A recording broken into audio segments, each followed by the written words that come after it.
Hello friends, welcome to my YouTube channel the web education. So friends, এই মুহূর্তে একটা গুরুত্বপূর্ণ আপডেট যেটা হয়তো তোমরা অনেকে জানো তো, এবং এই বিষয়ে আপডেটটা দেওয়াটা একটা খুবই, যে সমস্ত চাকরি প্রার্থী রাজ্যে রয়েছে তাদের সকলের জন্য একটা খুশির খবর। সেটা হচ্ছে ওবিসি কেস নিয়ে রাজ্যে যে চাকরি প্রার্থীদের জন্য গুরুত্বপূর্ণ আপডেট। যে মুখ্যমন্ত্রী এখানে একটা গুরুত্বপূর্ণ মন্তব্য প্রকাশ করেন আজকে বিধানসভায়, এবং এই রিপোর্টে কি কি বিষয় অন্তর্ভুক্ত করা হলো বা কি কি বিষয় বলা হলো, বা কতগুলো শ্রেণীকে নতুন করে অন্তর্ভুক্ত করার শিলমোহর দেওয়া হলো, বা চাকরি প্রার্থীদের জন্যই বা কী খুশির খবর, নিয়োগ প্রক্রিয়ায় বা কবে থেকে শুরু হবে যেগুলো বাকি ছিল, এই সমস্ত আপডেট আমি এক এক করে তোমাদের সামনে শেয়ার করব। তো অবশ্যই যারা চ্যানেলে নতুন আছো চ্যানেলটি সাবস্ক্রাইব করো এবং বেল নোটিফিকেশন অন করো, এবং সাথে সাথে বলবো ভিডিওটি বন্ধুর সাথে শেয়ার করো যাতে সকলে ভিডিওটা দেখার পর উপকৃত হয়। এবং এই আপডেটটা আমি তোমাদের সামনে এই জন্য শেয়ার করছি যে সম্পূর্ণ তথ্যটা আমি আজকে বিধানসভাতে যে বিষয়গুলো বলা হয়েছে মুখ্যমন্ত্রীর তরফ থেকে সেই বিষয়গুলো বলবো, এবং চাকরি এবং নিয়োগ প্রক্রিয়া তথা ভর্তির ক্ষেত্রে রাজ্যে যে কলেজ বিশ্ববিদ্যালয় থেকে শুরু করে স্কুলগুলোতে যে ভর্তির ব্যাপারে যে একটা সমস্যা হচ্ছিল ওবিসি কেস নিয়ে, সেই বিষয় জানাবো। এবং সুপ্রিম কোর্টে রিপোর্ট জমা কবে হবে, এবং এই রিপোর্ট জমার পর আদৌ কি এরপর আর কোনো বাধা থাকছে কি থাকছে না, সেই বিষয়ে আমি ডিটেলস জানাবো। সাথে সাথে প্রাথমিক ইন্টারভিউ নোটিশ কবে আসবে, বা 2023 স্টেটের রেজাল্ট কবে আসবে, বা ডাব্লিউপি কেপি বা ডাব্লিউবিপিএসসি যে যে সমস্ত নোটিশগুলো প্রকাশ হয়েছিল তার পরীক্ষা কবে, এই ডিটেলস আমি শেয়ার করছি এক এক করে। তো অবশ্যই ভিডিওটি শেষ পর্যন্ত দেখো এবং একটা লাইক ও শেয়ার অবশ্যই করো, এবং যারা চ্যানেল নতুন আছো, একদম অথেন্টিক যেহেতু নিউজ তোমাদের প্রোভাইড করা হয় তার জন্য অবশ্যই কিন্তু চ্যানেলটি সাবস্ক্রাইব করে পাশে থাকা বেল নোটিফিকেশন অন করে রাখো। তো দেখো, আজকের যেটা বিষয় সেটা আমি তোমাদের সামনে একদম পরিষ্কারভাবে শেয়ার করছি। সেটা হচ্ছে আজকে মুখ্যমন্ত্রী কিন্তু একটা গুরুত্বপূর্ণ বার্তা দিলেন, সেটা হচ্ছে ওবিসি কেস নিয়ে। তো ওবিসি কেস নিয়ে মুখ্যমন্ত্রী কী কী মন্তব্য করেছেন সেটা আমরা শেয়ার করব, এক এক করে জানবো। তো বিধানসভায় ওবিসি নিয়ে সরকারের অবস্থান জানালেন মুখ্যমন্ত্রী। এখানে সরাসরি মুখ্যমন্ত্রী কিন্তু বক্তব্য রাখেন। কি বলেন তিনি? যে ওবিসি তালিকা নিয়ে বিশদ বিবৃতি মুখ্যমন্ত্রী মমতা বন্দ্যোপাধ্যায় দেন মঙ্গলবার বিধানসভায়, অর্থাৎ আজকে এ নিয়ে বিবৃতি দেন মুখ্যমন্ত্রী। তিনি বলেন, এখন সব নিয়োগ প্রক্রিয়া ভর্তি শুরু করতে পারবে সরকার। এই লাইনটা একটু ভালো করে দেখো। এখানে তিনি বলে দেন একদম ডিটেলসভাবে যে সরকার তথা যে অফিসের যে বিষয়গুলো রয়েছে, যেখানে ডাব্লিউবি পিআরবি বোর্ড বলো বা পর্ষদ থেকে বলো বা পিএসসির বোর্ড বলো, যে কোনো দিক থেকে যে সমস্ত নিয়োগ প্রক্রিয়াগুলো আটকে রয়েছে সেই সমস্ত নিয়োগ প্রক্রিয়া করা যেতে পারে, এবং সাথে সাথে যে ভর্তি সেই ভর্তির প্রক্রিয়াও কিন্তু শুরু করা যেতে পারে। এতদিন এটা বন্ধ ছিল। একই সঙ্গে তিনি জানান 144টি শ্রেণীকে কিন্তু এর সংরক্ষণের আয়ত্তে আনা হয়। এখানে কিন্তু একটা বিষয় অনেকের মধ্যে সন্দেহ থাকছে যে ওবিসি এ এবং ওবিসি বি নিয়ে। তো ওবিসি এ ওবিসি বি নিয়ে কী বলেছে সেটা আমরা জানবো। 50টি শ্রেণীর সমীক্ষার কাজ চলছে। সুপ্রিম কোর্টে নির্ধারিত সময়সীমার মধ্যে কিন্তু এই বিষয়টি শেষ করে জমা করবে। এটা কিন্তু তিনি একদম পরিষ্কারভাবে জানিয়ে দেন যে যেহেতু রাজ্যের সমস্ত নিয়োগ প্রক্রিয়া, বেকারত্বের পরিমাণ বেড়ে চলেছে দিন দিন, কোনো নিয়োগ প্রক্রিয়া হয়নি, ভর্তিগুলো একদম পুরোপুরি বন্ধ, তাই সেদিকে নজর রেখে সুপ্রিম কোর্টের নির্ধারিত সময়সীমার মধ্যে এই বিষয়গুলো শেষ করবেন। যদিও যদিও এদিন বিধানসভায় বিবৃতিতে মুখ্যমন্ত্রী জানিয়েছেন এই শ্রেণীবিন্যাস অনগ্রসতার ভিত্তিতে করা হচ্ছে। অনেকে এ নিয়ে কিন্তু ভুল প্রচার করেছিলেন।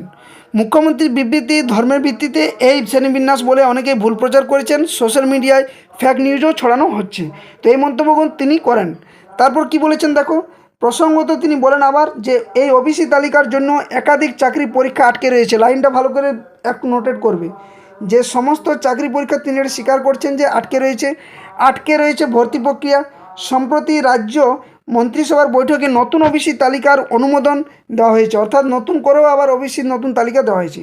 যেখানে কি বলা হয়েছে যে 2010-এর আগে রাজ্যের যে ওবিসি তালিকায় 66টি জাতিগোষ্ঠীকে অন্তর্ভুক্ত করা হয়েছিল, তার মধ্যে দুটিকে আপাতত বাদ দেওয়ার সিদ্ধান্ত হয় বলে খবর। অর্থাৎ দুটিকে বাদ দেওয়া হয়েছে, যেটা আগেও কিছুদিন আগে আমরা নিউজে আমরা জেনেছিলাম বা আমি তোমাদের সামনে প্রোভাইড করেছিলাম ভিডিওটা।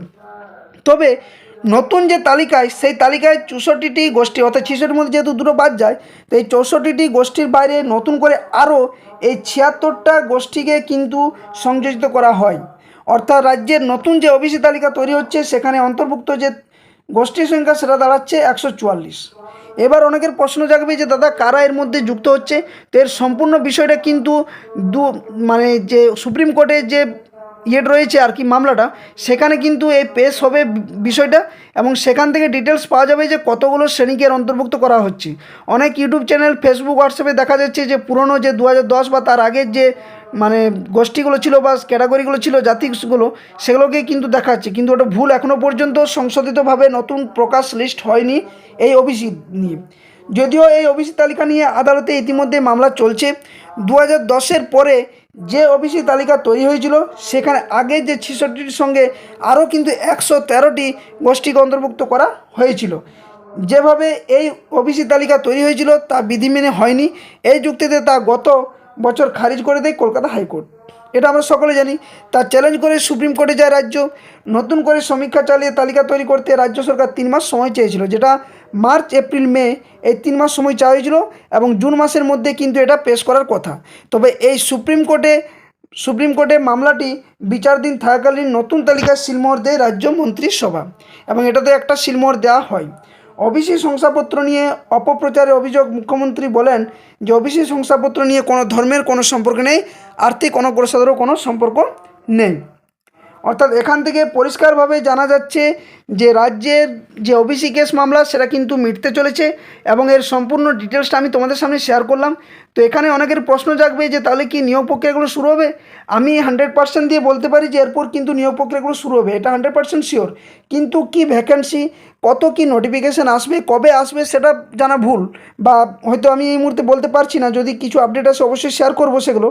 কিন্তু একটা বিষয় বলতে পারি যে আর ওবিসি কেস নিয়ে যে ঝামেলাটা ছিল, নিয়োগ প্রক্রিয়ার ক্ষেত্রে যে বাধা ছিল, বা ভর্তির ক্ষেত্রে বাধা ছিল, বা প্রাথমিক ইন্টারভিউর ক্ষেত্রে কোনো বাধা ছিল, সেটাও কিন্তু হবে না। তো আমার যেহেতু চ্যানেলটা প্রথমত, আমি ইউটিউব চ্যানেলটা প্রথমত প্রেফার করেছিলাম প্রাথমিক ইন্টারভিউর জন্য, এবং 2022 স্টেট ইন্টারভিউ বা টিচিং যে কোনো এক্সামের বলো, টিচিং রিলেটেড এক্সামের জন্য প্রেফার করেছিলাম ইউটিউব চ্যানেলটা, এবং তার ভিত্তিতে আমি এই চ্যানেলটা তৈরি করেছিলাম। তো সেখানে দাঁড়িয়ে আমি তোমাদের বলতে পারি, যারা 2022 স্টেট ইন্টারভিউর প্রিপারেশন নিচ্ছ, তারা অবশ্যই কিন্তু জোর কদমে প্রিপারেশন চালিয়ে যাও। এরপর কিন্তু ইন্টারভিউ নোটিফিকেশান আসতে পারে। তো শূন্যপদ কত কী দেবে না দেবে সেটা কিন্তু প্রত্যেকটা ডিপিএসসিতে গিয়ে তোমরা খোঁজখবর নাও। একটা ডিপিএসসি করে একটা করে অভিযান করো জেলাভিত্তিকভাবে, এবং সেখানে জানার চেষ্টা করো যে শূন্যপদের ব্যাপারটা কী, এবং সাথে সাথে পর্ষদেও কিন্তু এরপর যেতে হবে 2022 স্টেট সমস্ত চাকরি প্রার্থীদের।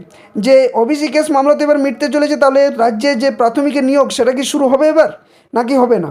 তো এই সমস্ত ডিটেলস জানার জন্য অবশ্যই তোমরা কিন্তু এগুলো করার চেষ্টা করো, যে কার্যক্রমগুলো রয়েছে, এবং আশা করছি যে এরপর সমস্ত নিয়োগ প্রক্রিয়া চালু হবে। রাজ্যে যে বেকারত্বের সমস্যা বা পড়ার প্রতি যে একটা অনীহা সকলের তৈরি হয়েছিল, সেটা আশা করছি এরপর মিটবে। এবং সকলে কিন্তু তৈরি থাকো প্রিপারেশন, যে স্ট্রিমের জন্য তোমরা প্রিপারেশন নিচ্ছ, ডাব্লিউবিপি হোক বা পিএসসির ক্ষেত্রে বলো, বা প্রাইমারি টেট ইন্টারভিউ বলো, বা আপার প্রাইমারি বলো, বা ডাব্লিউবিএসএসসি বলো, এই সমস্তর ক্ষেত্রে কিন্তু তোমরা প্রিপারেশন নাও। ভোটের আগে কিন্তু কিছু না কিছু একটা নিউজ নোটিফিকেশান যে চলছে নিয়োগের ক্ষেত্রে, সেই নিয়োগ নোটিফিকেশানগুলো এক এক করে কিন্তু প্রকাশিত হতে পারে। তো অবশ্যই জোর কদমে প্রিপারেশন চালাও, এবং কোনো যদি আপডেট থাকে অবশ্যই আমি তোমাদের সামনে শেয়ার করব। তাই চ্যানেলে যারা নতুন আছো অবশ্যই চ্যানেলটি সাবস্ক্রাইব করো, বেল নোটিফিকেশন অন করো, এবং সাথে সাথে ভিডিওটি লাইক ও বন্ধুদের সাথে শেয়ার করো। আর 2022 স্টেট ইন্টারভিউ যারা প্রিপারেশন নিচ্ছ, একটা কথা তোমাদের সামনে শেয়ার করব যে এই চ্যানেলে তোমরা প্লেলিস্টে ভিজিট করো, সেখানে 2022 স্টেট ইন্টারভিউ একটা প্লেলিস্ট রয়েছে, সেখানে অলরেডি 70+ কিন্তু ক্লাস করানো রয়েছে। প্রত্যেকটা ক্লাস খুবই গুরুত্বপূর্ণ এবং হেল্পফুল। যারা ক্লাসগুলো দেখোনি, দেখো, টেলিগ্রাম চ্যানেলে যুক্ত হও, সেখানে কিন্তু প্রত্যেকটা ক্লাসের পিডিএফ সম্পূর্ণ ফ্রি অফ কস্ট তোমাদের প্রোভাইড করা হয়েছে, এবং টেলিগ্রাম চ্যানেল লিঙ্ক আমি ডেসক্রিপশানে দিয়ে দেবো, সাথে সাথে প্লেলিস্টের লিঙ্কও দিয়ে দেবো। আর যারা আপার প্রাইমারি টেটের জন্য প্রিপারেশন নিচ্ছ, সেখানে আপার প্রাইমারি এসএসটি সাবজেক্ট বা সায়েন্সের সাবজেক্ট বলো, বা সিডিপি বলো, বা Bengali language and pedagogy, English language and pedagogy, এই সমস্ত ক্লাস কিন্তু এক এক করে করানো হচ্ছে। প্লেলিস্টগুলো দেখো, ভিজিট করো, এবং এক এক করে ক্লাস করে প্রিপারেশন নেওয়া শুরু করো। তো এই ছিল আপডেট তোমাদের আজকে। ভিডিওটা ভালো লাগলে লাইক শেয়ার করবে বন্ধুদের সাথে, এবং সাথে সাথে চ্যানেলে নতুন হয়ে থাকলে সাবস্ক্রাইব করে বেল নোটিফিকেশানে অন করবে। ধন্যবাদ, জয় হিন্দ।